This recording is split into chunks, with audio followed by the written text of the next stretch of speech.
Olá pessoal, tudo bem? Meu nome é Rodrigo Gianangelo e eu estou aqui para responder uma pergunta que veio através das redes sociais na série Pergunte ao Psicólogo, onde eu me coloco à disposição de responder questões, dúvidas sobre qualquer coisa que tenha a ver com a psicologia e que porventura você nunca tenha tido oportunidade de apresentar a um profissional da área. A pergunta de hoje veio da Helena de São Paulo. Foi essa que eu selecionei, mas de qualquer maneira, o assunto ele está presente em várias comunicações, em várias oportunidades que eu já tive de receber perguntas. Então, até por isso, e porque é algo que hoje em dia de fato se fala bastante, eu escolhi hoje falar um pouquinho sobre síndrome do pânico. Como a ideia é fazer um vídeo para pessoas leigas, para pessoas que não são da área, então eu necessariamente decidi fazer algo curto e objetivo, mas que de alguma maneira possa fornecer uma noção do que é o trabalho em psicologia fenomenológica existencial, que é a abordagem em que eu trabalho, e como nós compreendemos a síndrome do pânico ou transtorno do pânico, ok? Então, em primeiro lugar, para a gente poder falar sobre transtorno ou síndrome do pânico, a gente tem que entender o que é angústia existencial. Angústia, em geral, no dia a dia, a gente trata como uma palavra de conotação negativa, né? Ou seja, sentir angústia é algo ruim. Desse ponto de vista que eu estou falando, a angústia existencial, ela não é ruim, ela simplesmente é. Ou seja, ela é um fato da vida, e que fato é esse? É o fato que nos coloca na situação em que, ao nascer, nós somos colocados num mundo sem manual de instruções, sem bula, e somos ali nesse mundo jogados buscando um sentido próprio para a nossa vida e buscando construir um projeto de vida e um projeto de si mesmo que eu vou realizar efetivando escolhas. Escolhas pelas quais eu serei o único responsável e que, portanto, se derem certo ou se derem errado, tem a mim apenas como autor. Essa é a angústia existencial. A percepção dessa maneira, digamos, precária, como a vida nos é entregue. Sem nada pronto, sem um sentido pronto, sem que eu saiba de pronto quem eu sou ou quem eu serei. E se a gente parar para pensar nesse sentido, faz sentido, ou seja, é óbvio que hoje a síndrome do pânico seja muito mais comum do que em outras épocas, porque antigamente, muitas vezes o sujeito, ele nascia, dependendo da família onde ele nascesse, ele já sabia exatamente como seria a sua vida dali por diante. A profissão era escolhida porque era a profissão dos pais. Os relacionamentos amorosos eram escolhidos também pelos pais. Então, quer dizer, era uma época em que a capacidade de escolha do sujeito era muito restrita. Então, até ele se ver como responsável pela própria vida, se sentir culpado por escolhas que tomou, se sentir responsável por escolhas que teve, era muito mais incomum.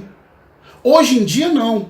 Hoje em dia, quando você nasce, em princípio, você tem um universo muito maior de possibilidades à frente. Então, daí, a gente vivenciar essa angústia existencial, ou seja, a gente ser obrigado a encarar essa maneira precária como a vida nos é dada, é algo que acontece com maior frequência. Essa angústia existencial, ela pode ser percebida de uma maneira extremamente produtiva.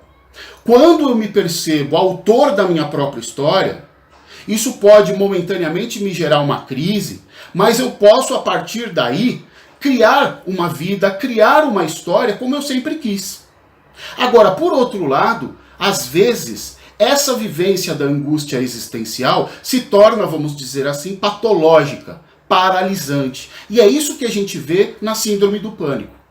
Na síndrome do pânico, muitas vezes o que a gente vê são pessoas que passaram recentemente ou estão passando por um momento de mudança ou por um momento de perda, onde uma determinada estabilidade que ele vivia não existe mais. Enquanto havia essa estabilidade, ele não pensava na tal angústia existencial. Era algo que no seu dia a dia ele percebia de uma maneira apartada, afastada de si.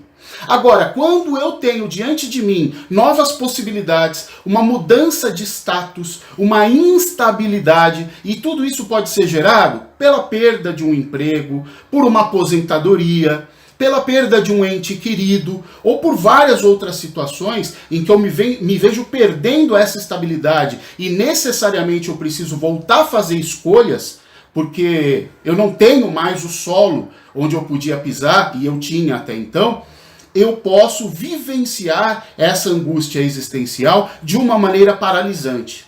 E, dessa forma, o corpo do sujeito passa a expressar aquilo que é a própria angústia existencial.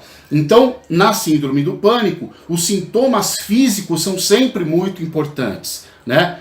Palpitação, sudorese, respiração curta, tremores, enfim, uma série de sintomas que nem todas as pessoas experimentam da mesma maneira, mas que de alguma maneira todos eles ali fazem parte do espectro de sintomas físicos da síndrome do pânico ou do transtorno do pânico. Então, resumidamente, o que é a síndrome do pânico ou transtorno do pânico visto de um ponto de vista existencial? É o sujeito que de alguma maneira foi exposto de modo radical à nossa angústia existencial, ao modo precário como a vida nos é dada, e por algum motivo próprio a essa história, ele não tem mais os fundamentos e as referências que ele tinha para poder contar, para se estabilizar, e então ele entra num modo de ser paralisado e começa a perceber o presente que o cerca, o tempo, o espaço, as pessoas, como sufocantes, como aterrorizantes. Seria uma vivência patológica, em outras palavras, da nossa natural angústia existencial. Eu espero que, por mais que seja algo muito curto necessariamente, a gente eu tenha conseguido dar aqui uma noção mínima de como a psicoterapia com que eu trabalho, a psicologia fenomenológica existencial, entende a questão da síndrome do pânico. De qualquer maneira, se você ficou com alguma dúvida, alguma questão, continue enviando para nós. Nos próximos vídeos a gente pode se debruçar novamente sobre esse tema. Qual a relevância da psicoterapia no âmbito da síndrome do pânico? Exatamente compreendendo que não se trata de um problema de origem física, mas que se expressa fisicamente. A presença do psicoterapeuta é fundamental para que este sujeito possa vivenciar esse momento de angústia existencial de uma forma não paralisante, para que esse sujeito possa voltar a encontrar algum sentido, para que ele possa novamente ter um rumo e fazer um projeto para a sua vida e sair, portanto, da paralisia. Ok, gente? Espero que vocês tenham gostado. Deixa o seu like, se inscreve no canal, porque muito em breve a gente vai ter mais e mais vídeos falando sobre outros temas interessantes. Por enquanto, eu me despeço por aqui. Uma boa semana a todos. Até a próxima.